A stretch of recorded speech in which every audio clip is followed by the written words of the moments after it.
Hello, this is Adrian from my channel Random Drop, and this is a video I've been working on about the MMO Final Fantasy XIV. The video takes place from the very beginning of the launch of Final Fantasy XIV to where we are now, and I look into the many trials the game faced along the way. So come back with me on this retrospective as we take a look at the game before we go Heavensward.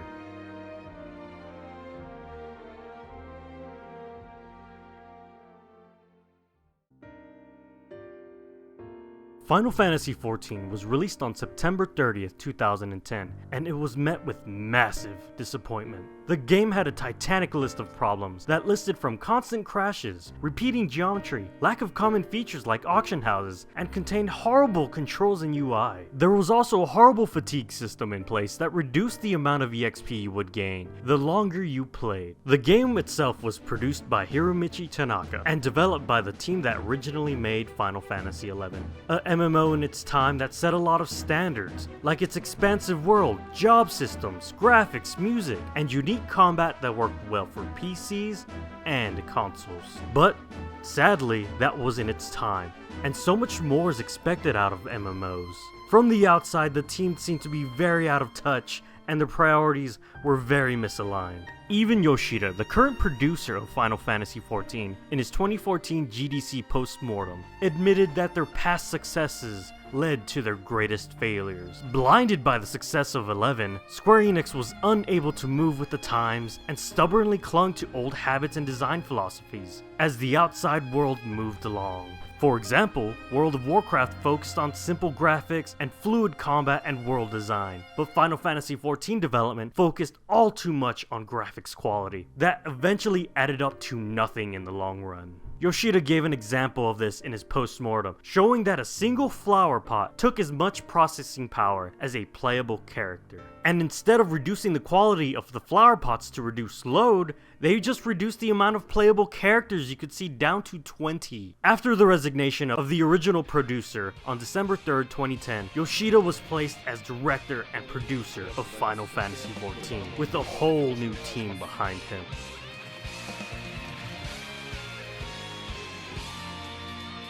Months later, changes were being made, fixing small and grand problems. In response to the backlash, Square Enix did not charge a subscription fee for quite some time. Yoshida took it upon himself to win back the fans that his predecessors had previously scorned. By doing frequent forum posts and live streaming updates to their game, they attempted to share their vision of the future.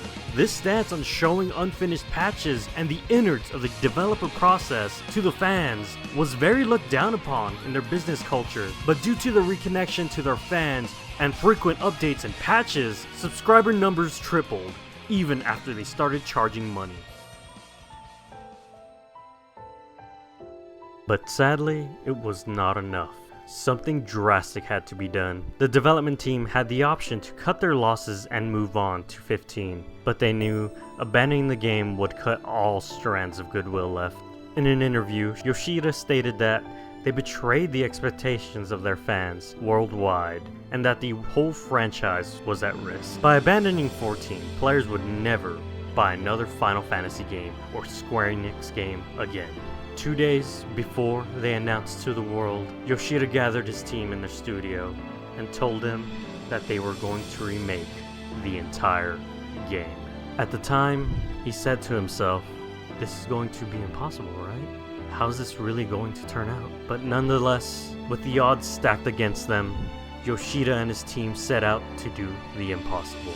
Development began on Realm Reborn in parallel with future 1.0 patches, and the 1.0 patches had retrofitted systems from the future game and also added the story that would lead to the eventual end of 1.0. And so, on November 11th, 2012, Eorzea was destroyed by Meteor and the servers shut down.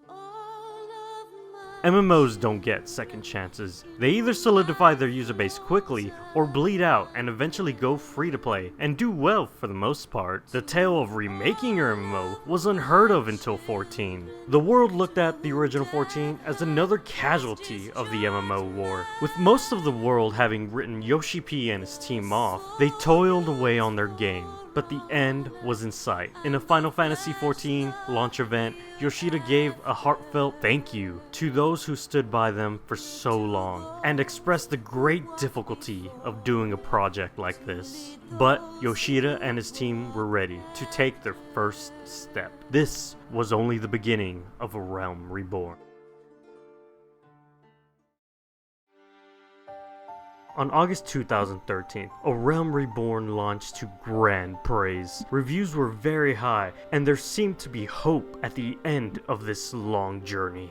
But due to a massive underestimation, the game was bombarded with a mass amount of players that it could not support. Server character creation was locked, and there was no real way to estimate when you could log in due to the lack of a login queue system, which was a massive oversight on their part. There was also no auto logout feature for players that went away from their keyboard for long periods of time, causing servers to quickly hit capacity. The team did the best they could, eventually patching in a login queue, auto logout, and extra servers, but the game remained unplayable for a large portion of the players. Due to the inconvenience caused by this, Square Enix gave all those affected 7 extra days of game time and initiated emergency maintenance. But these problems are common for a large-scale MMO launch.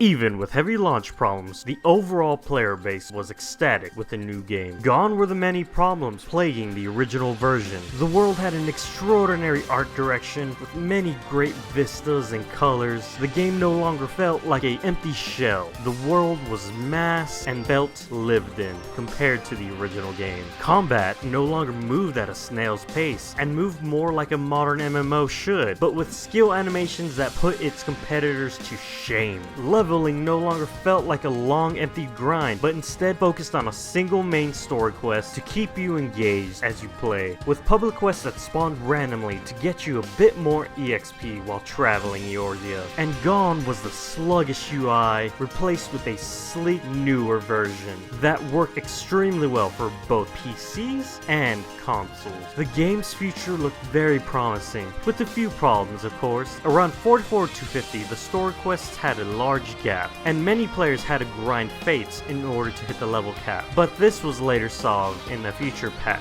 The grind of this game felt like a easy breeze compared to the original version. But everyone's question was, when you hit level 50, did this game have legs? And for the most part, it did. There were 3 ways of progressing your character after Endgame. The first was crafting the ultimate weapon. By doing a series of challenging fights and quests, you would be able to craft one of the best weapons in the game, with the future promise of being able to upgrade that weapon.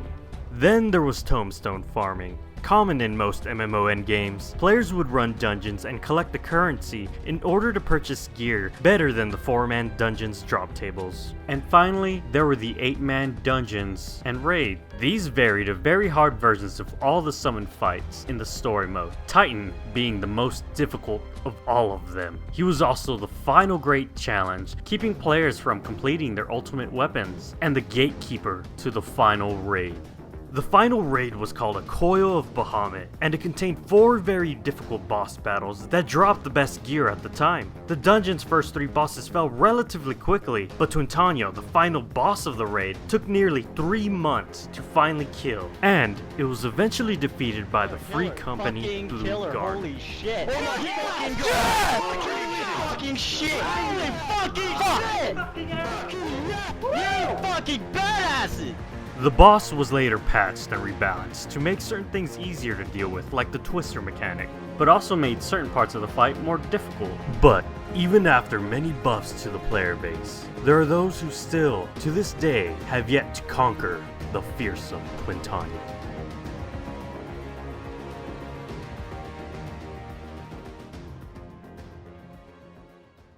With the game finally released, many wondered what was next for Final Fantasy. Yoshida and his team seemed to have done the impossible. They remade the entire game, and did it very well. But there were many who wondered if another subscription-based modeled MMO could exist in the current world, and Yoshida responded. He was a firm believer that consistent updates would keep the player base growing, and he promised large content updates every 3 to 4 months. Many doubted they could stick to such a strict schedule, but again, Yoshida and his team showed them they were very serious about this game. After 2.0 came an onslaught of content every 3 to 4 months. For 4 patches, they added additional story to the game that added new primal boss battles and extreme versions of all existing ones. Every patch brought forth 1 new dungeon and 2 new hard mode dungeons. Hard mode dungeons might as well be new ones because they added completely new boss fights, enemies, loot, and even art. Compared to other MMOs that maybe just made the dungeon a bit harder, these were more of a reimagining of their previous dungeons. The patches also added in either a new layer to their Binding Coil or added a new layer to their 24-man dungeon, Crystal Tower. An in-depth housing system was added in so players and their free companies could own their own home or mansion in the world. The Hildebrand side quest was implemented with an episode-based questline of some of the most charming characters and quests made in an MMO in a very long time. The Ninja Job class was added in 2.4. A complete class was added in a regular update. Most MMOs would hold such things like housing and classes for expansions. There seemed to be no limit to what Yoshida and his team would add to their game because there were none. They shot for the sky and made it, and only wanted to go further. We'll never stop improving, Yoshida stated, and they refused to. During the 2014 Fan Festival, they took their community by surprise by announcing their future expansion, Heavensward. An expansion so large it contains 3 new classes, a whole new country to explore, Ishgard, and much more. Patches 2.5 and 2.55 came in as preparation for this new adventure. It added the story that would lead to the new content, but also added the Golden Saucer of Final Fantasy VII fame, and Chocobo Racing, and the popular Triple Triad card game from Final Fantasy VIII. The Golden Saucer had been talked about and teased since 2.0, but not until the end was it implemented. It was the final big promise Yoshida had to complete from the original launch. What comes next, no one knows. Not much is known about the expansion content-wise, but the faith players have in Yoshida and his team is immeasurable. They did what no one was crazy enough to do, reboot and relaunch a unsuccessful MMO, and they undeniably succeeded. Yoshida said his greatest difficulty in this project was gaining trust for all of his decisions. He was an outsider, never having worked on a Final Fantasy game before, and coming in, making great changes and promises. Many were very wary of him, but his commitment to be completely open saved 14 and maybe the rest of the franchise. Since 14, parts of Square Enix are more open to listening to feedback, and a cloud of humbleness follows some of their producers. Yoshida's actions will have a long-lasting effect on their company. The passion put behind this product is what ultimately saved the game. They promised themselves to never forget the fans and their roots. Their struggles and passions would hopefully be reflected in their game in the future. In an article in Weekly Famitsu about some of the MMO woes Yoshida faced in Ultima Online, he stated, "MMOs do have their scary parts, but they are also a game that you can have experiences that last a lifetime. This experience has made me want to make Eorzea into such a world."